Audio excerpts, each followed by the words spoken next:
ಚಿತ್ರದುರ್ಗದ ರೇಣುಕಾ ಸ್ವಾಮಿ ಅವರ ಹತ್ಯೆ ಏನಾಗಿದೆ, ಈಗ ಪ್ರಕರಣ ತೀವ್ರ ಸ್ವರೂಪದಲ್ಲಿ ತನಿಖೆ ಆಗ್ತಾ ಇದೆ. ಆದರೆ ಹೌದು, ತಪ್ಪಿತಸ್ಥರ ಶಿಕ್ಷೆ ಆಗುತ್ತೆ, ಶಿಕ್ಷೆ ಆಗಲೇಬೇಕು. ಬಟ್ ಇವತ್ತು ರೇಣುಕಾ ಸ್ವಾಮಿ ಬದುಕಿದಿದ್ರೆ ಸಡಗರ ಸಂಭ್ರಮದಲ್ಲಿರ್ತಿತ್ತು ಈ ಮನೆ. ಆದರೆ ಸೂತಕದ ಛಾಯೆ ಇನ್ನೂ ಕೂಡ ಹೋಗಿಲ್ಲ. ಯಾಕೆಂದರೆ ಇವತ್ತು ರೇಣುಕಾ ಸ್ವಾಮಿ ಮತ್ತು ಸಹನಾ ಅವರ ಮದುವೆ ವಾರ್ಷಿಕೋತ್ಸವ. ಅವ್ರನ್ನ ಅದ್ರ ಬಗ್ಗೆ ಮಾತಾಡ್ಸೋದಕ್ಕೆ ಸಾಧ್ಯ ಆಗಲ್ಲ. ಸೊ ಹಾಗಾಗಿ ಅವರ ಅತ್ತೆ ಇದ್ದಾರೆ, ಅಂದರೆ ರೇಣುಕಾ ಸ್ವಾಮಿ ಅವರ ಅಮ್ಮ ಇದ್ದಾರೆ. ನಾನು ಅವ್ರನ್ನೇ ಮಾತನಾಡಿಸ್ತಾ ಹೋಗ್ತೀನಿ. ಅಮ್ಮ ನಮಸ್ತೆ. ಇವತ್ತು ಇಬ್ಬರದು ಕೂಡ ಅಂದರೆ ಮದುವೆ ವಾರ್ಷಿಕೋತ್ಸವ ರೇಣುಕಾ ಸ್ವಾಮಿ ಮತ್ತು ಸಹನಾ. ಇವತ್ತೆಲ್ಲ ಒಂದು ವರ್ಷದ್ದು, ಮೊದಲನೇ ವರ್ಷದ್ದು. ಇವತ್ತು ಚೆನ್ನಾಗಿದ್ದಿದ್ರೆ ಇವತ್ತು ಸಡಗರ ಸಂಭ್ರಮ ಎಲ್ಲ ಪ್ಲಾನ್ ಮಾಡಿದ್ರಿ ಅಂತ ಕೇಳ್ಪಟ್ಟೆ, ಏನು ಹೇಳ್ತೀರಿ? ಹೌದು, ನಾವೆಲ್ಲ ಅವನು ನಮ್ಮ ಮೊದಲೇ ಹೇಳಿದ್ದ ನಮಗೆ, ನಾವೆಲ್ಲ ಅವತ್ತಿನ ದಿವಸ ನಾವು ದೇವಸ್ಥಾನಕ್ಕೆ ಹೋಗಿ ಬರೋಣ, ಹೋಟ್ಲಿಗೆ ಹೋಗೋಣ, ಎಲ್ಲರೂ ಸೇರ್ಕೊಂಡು ದೊಡ್ಡ ಸೆಲೆಬ್ರೇಟ್ ಮಾಡೋಣ ಅಂತ ತುಂಬ ಆಸೆಪಟ್ಟು ಅವ್ರ ಅಪ್ಪಾಜಿಗೆ, ನನಗೆ, ಅವ್ರ ಹೆಂಡತಿಗೆ, ನನ್ನ ಮಗಳಿಗೆ, ಅವರ ಯಜಮಾನ್ರಿಗೂ ಬರೋಕ್ಕೆ ಹೇಳಿದ್ದ. ಮಾಮ ಬನ್ನಿರಿ ಹೋಗೋಣ, ಎಲ್ಲರೂ ಸೇರ್ಕೊಂಡು ನಾವು ಮಾಡೋಣ ಅಂತಂದು ಭಾಳ ಖುಷಿಯಲ್ಲೇ ಇದ್ದ. ಅದು ಮಾಡಬೇಕು ಅನ್ನೋ ಒಂದು ಇದು ಇತ್ತು.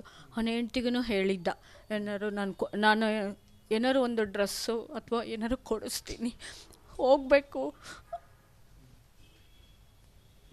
ಇವತ್ತಿಗೆ ಒಂದು ವರ್ಷದಲ್ಲಿ ನಮ್ಮ ಮನೆ ತುಂಬ ಸಡಗರ ಇತ್ತು. ಎಲ್ಲರೂ ಮದುವೆ ಕೂಡ್ಕೊಂಡು ಎಲ್ಲ ಜನ ನೆಂಟರಿಷ್ಟರೆಲ್ಲ ಬಂದು ಅವನಿನ ಮದುವೆ ಮಾಡಿ ಹಾರೈಸಿ ಆಶೀರ್ವಾದ ಮಾಡಿ ಹೋಗಿದ್ರು.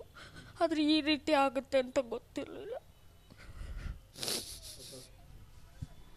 ಸೊ ನೋಡಿದ್ರಲ್ಲ, ಅಂದರೆ ಇವತ್ತು ರೇಣುಕಾ ಸ್ವಾಮಿ ಮತ್ತು ಸಹನಾ ಅವರ ಮೊದಲನೇ ವರ್ಷದ ವಾರ್ಷಿಕೋತ್ಸವ. ನಿಜಕ್ಕೂ ಕೂಡ ಅವರ ಕಣ್ಣೀರಿದೆಯಲ್ಲ, ಅದು ಯಾವತ್ತಿದ್ರೂ ಉಂಟಲ್ಲ. ಕೊನೆ ಪಕ್ಷ ಕಾನೂನಿಂದ ನೀವೆಲ್ಲರೂ ಕೂಡ ನಿಮ್ಮ ಅಧಿಕಾರ ಹಣದ ಬಲದಿಂದ ಬಚಾವಾದರೂ ಕೂಡ ಭಗವಂತ ಅನ್ನೋನ ಮೇಲೆ ನೋಡ್ತಿರ್ತಾನೆ.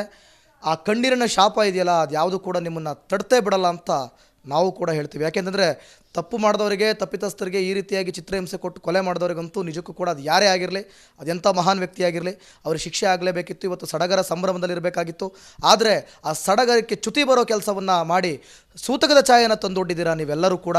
ನಿಮಗೆಲ್ಲರಿಗೂ ಕೂಡ ಶಿಕ್ಷೆ ಆಗಲೇಬೇಕಂತ ರಿಪಬ್ಲಿಕ್ ಕನ್ನಡದ ಮೂಲಕ ಕೇಳ್ಕೊಳ್ತಿದ್ದೀವಿ. ಕ್ಯಾಮ್ರಾ ಪರ್ಸನ್ ಮಹೇಶ್ ಜೊತೆ Ashwath with Republic Kannada, Chitradurga. Captain Arjun ಕೊಂದಿದ್ದು ಯಾರು? ಅವ್ರ ನರೇಟಿವ್ ಎಲ್ಲಿ ತಂದಿಟ್ಟಿದ್ದಾರೆ ಅಂತಂದ್ರೆ ಸಂಪತ್ತನ್ನ ಹಂಚಿಬಿಡೋದು ಅಂತ. ಇದು ಸ್ಟುಡಿಯೋ ಟಿಪ್ಪು ಜಯಂತಿ ಮಾಡಕ್ಕೆ ಅವ್ರಿಗೆ ಖಂಡಿಸಿದ್ರು. Very nice, very nice. ಯಾರು ತಪ್ಪು ಮಾಡಿರೋದಿಲ್ಲಿ? ಓಲೈಕೆ ಹೇಳಿಕೆ ಇದು ಅಂತ ಹೇಳಿ ಯಾಕೆ ಪರಿಗಣಿಸಬಾರದು? I.N.I. ವೇದಿಕೆ ಇದು ಫೋಟೋ ಎಲ್ಲರದು ಒಂದು ಟೈಮ್.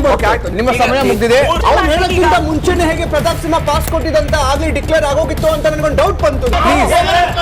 ಸಾಕು ನಿಲ್ಸಿ, ಸಾಕು ನಿಲ್ಸಿ. ಕೆಟ್ಟ ಪದ ಬಳಕೆ ಕಾಂಬಿನೇಷನ್ ಇಟ್ಟಿಲ್ಲ ನಾವಿಲ್ಲಿ.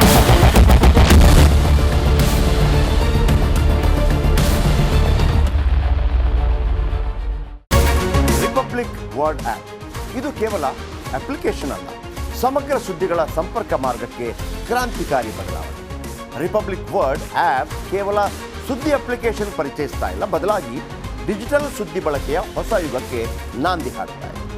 ಇದೊಂದು ಬ್ರೇಕಿಂಗ್ ನ್ಯೂಸ್, ಪ್ರಭಾವಶಾಲಿ ಕಾರ್ಯಕ್ರಮಗಳಿಗೆ ಗಟ್ಟಿಯಾದ ನ್ಯೂಸ್. ಇಲ್ಲಿ ಕೇವಲ ತಾಜಾ ಸುದ್ದಿ, ಅದರ ನೇರ ಪ್ರಸಾರ ಮತ್ತು ಚರ್ಚೆಗಳಿಗೆ ಮಾತ್ರ ಅವಕಾಶ. ರಿಪಬ್ಲಿಕ್ ವರ್ಲ್ಡ್ ಆಪ್ ಡೌನ್ಲೋಡ್ ಮಾಡಿಕೊಳ್ಳಿ. ಗೂಗಲ್ ಪ್ಲೇ ಸ್ಟೋರ್ ಮತ್ತು ಆಪಲ್ ಆಪ್ ಸ್ಟೋರ್ನಲ್ಲಿ ಲಭ್ಯವಿದೆ.